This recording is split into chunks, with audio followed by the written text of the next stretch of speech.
Oh, doggy, I'm so relieved that you're not the only hellhound in my life. Yeah. Here we go, the hellhound.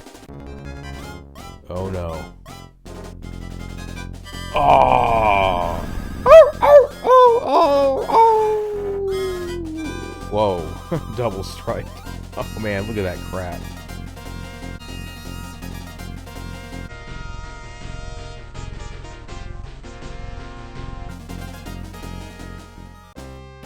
This part's hilarious. I stumbled upon this completely by accident, and I've never seen this in any other playthrough or anything. Apparently you can promote yogurt. And I was like, what?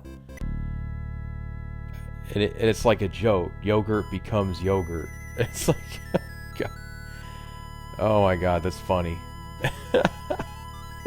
Yogurt becomes yogurt. I love it. I've never seen that before, and I'd never heard about it, that you could promote yogurt. It's funny.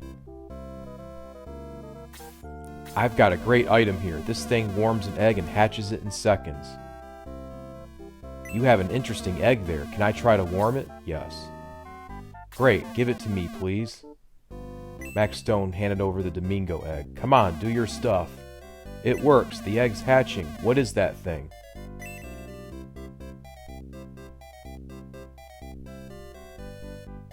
Thing indeed. How rude. I'm Domingo at your service.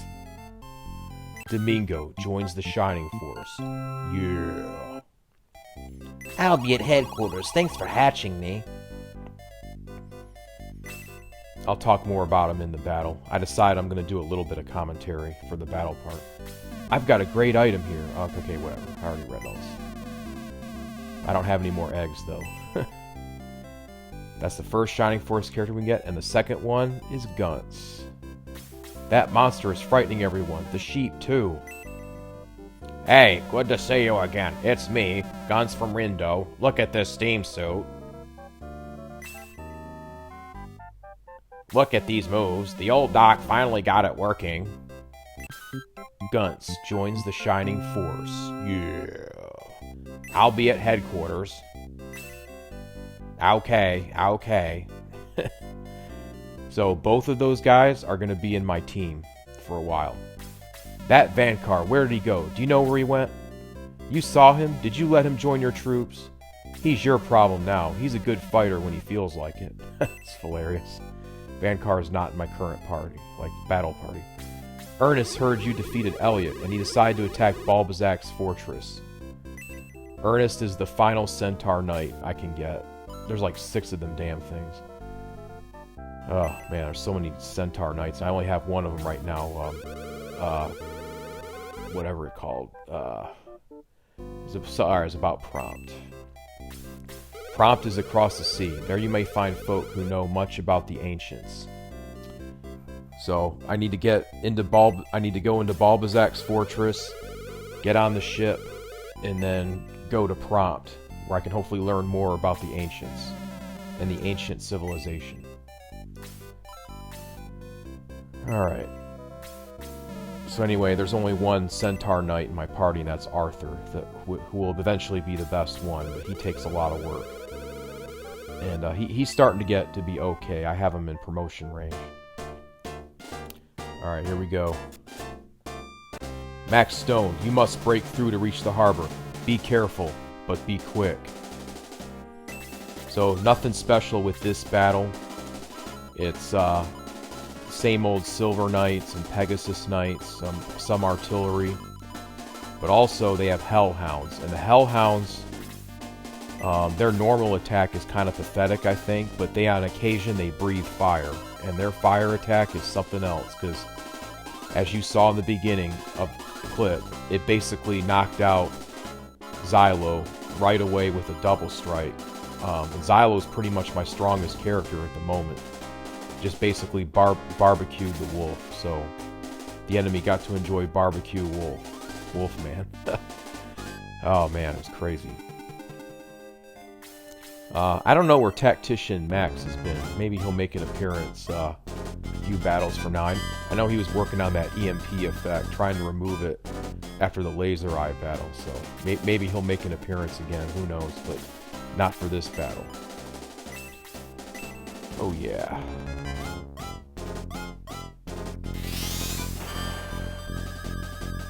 So I got some positive feedback about my commentary, so I'll continue at least for part of this battle. I was going to make this non-commentary battle part, but I can do a little bit of commentary, not for the whole battle, but a little bit of it.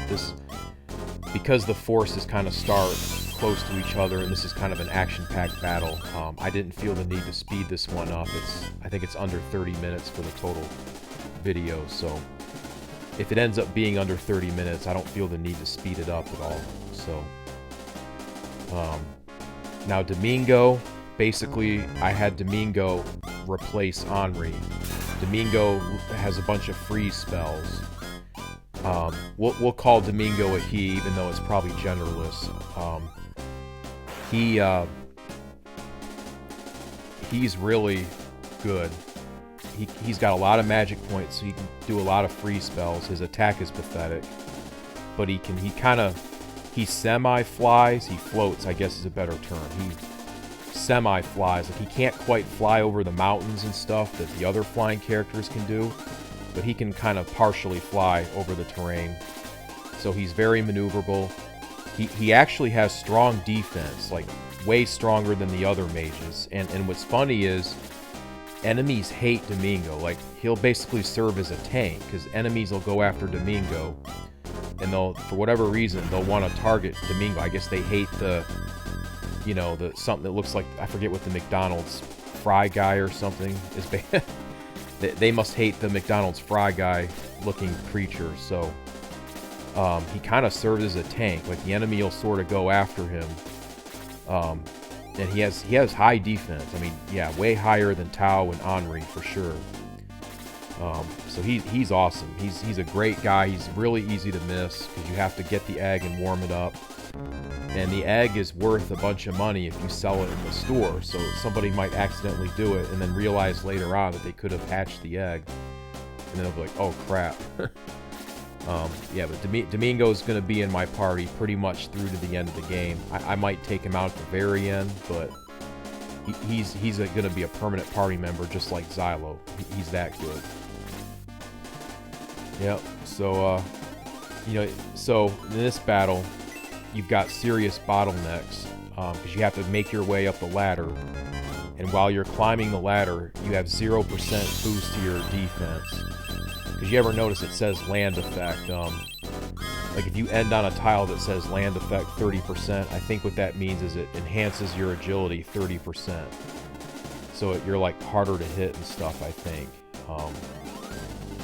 But the ladder is 0%, so and it's hard to get up the ladder. Alright, so yeah, as we saw earlier, that damn hellhound barbecued Zylo. Happened to be a double strike, and took out my strongest character. I could have restarted the battle, but I did fine. Zylo ends up being my only casualty, which is good. So I just used a lot of teamwork and forces and stuff. And the elven arrow that Hans equipped, I'm not showing you where the treasure chests are, because with this playthrough I wanted to just show the important story parts, character acquisitions, and the battles.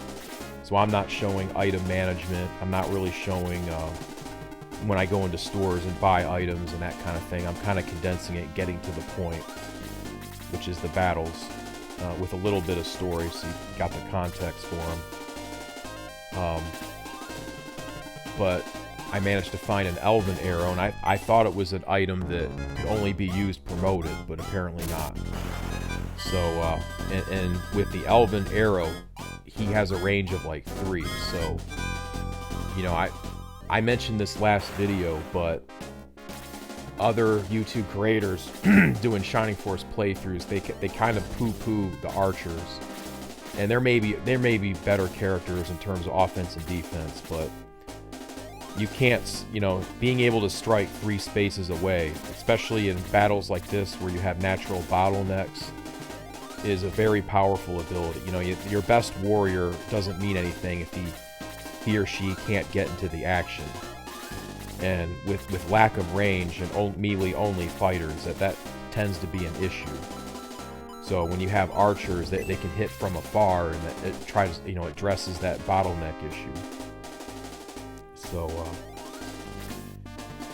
alright, so no more casualties. This was a very successful battle for me. Just Zylo right in the beginning. 'Cause I don't think I managed to kill, I think, the other Hellhound before it did its fire breath. So I don't think there was ever another Hellhound that attacked. I managed to kill every other Hellhound before it could use its fire breath attack. And I don't think they use the fire breath attack all the time. I think sometimes they regular attack. So it's not all the time they do the fire breath attack, but their fire breath attack is obviously pretty devastating, as you just saw. Alright, well, enjoy the rest of the battle. This will be a short one, and then we go on to Balbazak's Fortress. I just want to make a comment about Balbazak. He kind of reminds me of Ron Jeremy. You'd have to look him up on Google if you don't know what Ron Jeremy... Well, I gotta caution you on that. You want to put it in safe search mode if you're going to look up who Ron Jeremy is if you don't know. I'll just leave it at that. But he just kind of reminds... So you need to be really careful if you're searching for Ron Jeremy. Like, make sure you put it in safe search mode. But I don't know, Balbazak just kind of reminds me of him. He's like... He just looks like, I don't know, like a gruff, kind of fat man, but yet he's still kind of an epic warrior. I don't know. He's not as good as General Elliot, and he actually kind of acts like a pansy at the end of the fight, which you'll see, in my opinion. So, anyway, that's that for now. Enjoy the rest of the battle. Max Stone, out.